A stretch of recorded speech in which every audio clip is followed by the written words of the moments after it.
Hello everyone, very very good afternoon. कैसे हो? Hope करता हूँ आप सब लोग अच्छे ही होंगे। सो फ्रेंड्स, आज की इस वीडियो में हम लोग बात करेंगे कि बीएड डीएलएड करते करते और करने के बाद कौन कौन सा एग्जाम दे सकते हैं, गवर्नमेंट जॉब तक बात करेंगे।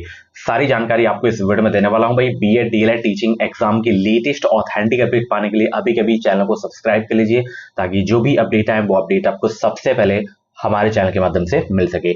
एक तरफ यहाँ पे मैं बीटीसी लिख दे रहा हूँ, जिसका पूर्व नाम है डीएलएड का, एंड यहाँ पे एक तरफ मैं बीएड लिखे दे रहा हूं।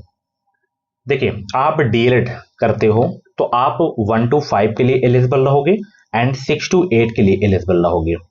वहीं अगर आप बीएड करते हो तो आप 6 to 8 एंड यहाँ पे 9 से 10th और कुछ स्टेट में 11 यानी कि पीजीटी में भी बीएड मांगा जाता है पीजी के साथ, ठीक है ना। तो यहाँ पे आप एलिजिबल हो। और साथ ही बीईओ की भी वैकेंसी आती है, यानी कि खंड शिक्षा अधिकारी की भी वैकेंसी आती है, ठीक है ना। वो वैकेंसी आप लोग देख पाओगे। ओके, चलिए मैं यहाँ पे अच्छे से लिखे दे रहा हूँ। आप जैसे डीएलएड करके जाते हो बीटीसी करके, तो मैंने बताया आपको आप 1 to 5 एंड जो है 6 to 8 के लिए जो है एलिजिबल रहोगे। वहीं आप जो है बीएड करके जाते हो तो आप जो है 6 to 8 की वैकेंसी के लिए, और साथ ही जो है 9 से 10th और पीजीटी यहाँ पे लिख लीजिए, यानी कि 11-12 क्लास के लिए जो है एलिजिबल रहोगे। साथ ही खंड शिक्षा अधिकारी की जो है वैकेंसी आती है, बीईओ की वैकेंसी आती है, इसके लिए जो है आप एलिजिबल हो। अब देखिए, जैसे आप यहाँ पे प्राइमरी की वैकेंसी देखना चाहते हो तो आपको यहाँ पे क्वालिफाई करना होगा सीटेट, या तो आप स्टेट का टेट क्वालिफाई कर लीजिए, जिस भी स्टेट से है, ठीक है ना। अगर आप सीटेट क्वालिफाई कर लेते हो सीटेट, तो आपको टेट क्वालिफाई करने की आवश्यकता नहीं होगी, क्योंकि सीटेट से आप जो है स्टेट की भी वैकेंसी देख पाओगे एंड जो भी सेंट्रल लेवल की वैकेंसी आती है वो भी देख पाओगे। एंड अदर स्टेट में जैसे वैकेंसी आती है, आप सपोज यूपी से हो, बिहार में वैकेंसी आती है, तो अगर आपका सीटेट क्वालिफाई है प्राइमरी लेवल का, तो जो भी प्राइमरी की वैकेंसी आएगी आप उसके लिए एलिजिबल रहोगे, ठीक है ना। आप सभी को पता है सीटेट और यूपी टेट 2 लेवल का होता है, एक प्राइमरी लेवल का होता है, एक जूनियर लेवल का। आप प्राइमरी लेवल का क्वालिफाई करोगे तो आप प्राइमरी की वैकेंसी देख पाओगे। आप जूनियर वाला यानी कि 6 to 8 वाला क्वालिफाई करोगे तो जो भी जूनियर की वैकेंसी आएगी उसके लिए जो है आप एलिजिबल रहोगे, ठीक है ना। तो ये थी इंफॉर्मेशन कि डीएलएड करने वाले जो है कहाँ कहाँ एलिजिबल रहते हैं। बट ध्यान रखना, जैसे यहाँ पे जूनियर की वैकेंसी के बारे में बात करें, जैसे यूपी में जूनियर की वैकेंसी आती है तो यहाँ पे डीएलएड वाले बच्चे एलिजिबल रहते हैं, क्योंकि यहाँ पे कॉम्बिनेशन नहीं मांगा जाता सब्जेक्ट का, ठीक है ना। तो यहाँ पे बच्चे फॉर्म भर लेते हैं और जॉब भी करते हैं। ज्यादातर प्रमोशन से ही होता है, जो बच्चे जैसे पीआरटी में हो गए प्राइमरी में, तो उनका जो है प्रमोशन से ही हो जाता है। इस वजह से ज्यादा यूपी में जूनियर की वैकेंसी नहीं आती है। बट जो भी और जैसे स्कूल हैं, जैसे अदर स्टेट में लें, जैसे सेंट्रल लेवल का ले लें, जैसे ईएमआरएस हो गया, आपका नवोदय हो गया, क्योंकि यहाँ पे 6 to 8 की वैकेंसी अलग से नहीं आती है। यहाँ पे जो वैकेंसी आती है टीजीटी की वैकेंसी निकाली जाती है, ठीक है ना।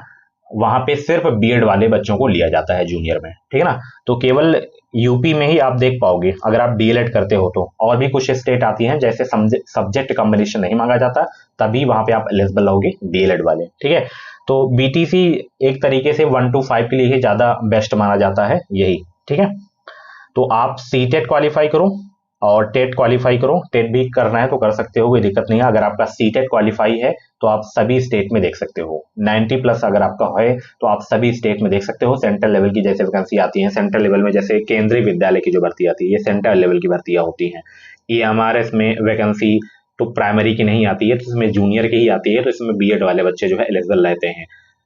केवीएस मैंने आपको बता दिया, नवोदय बता दिया आपको, तो यहाँ पे वैकेंसी आती है, ठीक है। D++B की जो वैकेंसी आती है प्राइमरी की, यहाँ पे भी वैकेंसी आती है। तो अगर आपका पेपर 1 क्वालिफाई है, डीएलएड किए हो, तो आप एलिजिबल रहोगे, ठीक है। अब बात करते हैं यहाँ पे, जैसे सीटेट टेट क्वालिफाई हो गया, तो जो भी वैकेंसी जैसे निकलती है तो उसका एग्जाम आपको क्वालिफाई करना होगा, ठीक है ना। इसको हम बोलते हैं प्री एग्जाम। आपका सीटेट यूपी टेट दोनों में से कोई क्वालिफाई हो गया, अब जैसे यूपी में वैकेंसी आ रही है तो फिर उसका जो है मेन एग्जाम होता है, सुपर टेट उसी को बोला जाता है, ठीक है ना। जैसे अभी बिहार में एग्जाम हो रहा है 4.0, 3.0 एंड 2.0 फर्स्ट वैकेंसी आई थी उसका एग्जाम हुआ तो मेन एग्जाम होता है, फिर उसी के हिसाब से आपकी जो है कट ऑफ तैयार की जाती है। ये क्वालिफाइंग होता है, इसका मार्क्स ऐड नहीं होता है।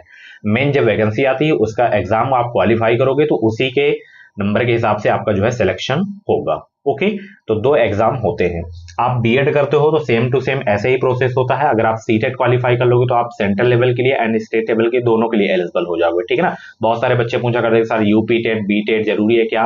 भाई फॉर्म आएगा तो आप भर देना, बाकी सीटेट अगर आप क्वालिफाई किया हो तो कोई दिक्कत आपको नहीं होने वाली है। बाकी यूपी टेट 2021 से नहीं हुआ है, जब फॉर्म आए तो आप डाल देना, आराम से तैयारी करना, क्वालिफाई हो जाएगा, क्योंकि यूपी टेट ईजी होता है सीटेट के मुकाबले, ठीक है। अब यहाँ पे बीएड वालों के लिए जो है काफी सारी वैकेंसियां होती हैं। जैसे 6 to 8 की बात करें तो आप स्टेट के लिए जो है एलिजिबल हो जाओगे, जिस भी स्टेट में वैकेंसी आती है वहां की वैकेंसी के लिए आप एलिजिबल हो जाओगे।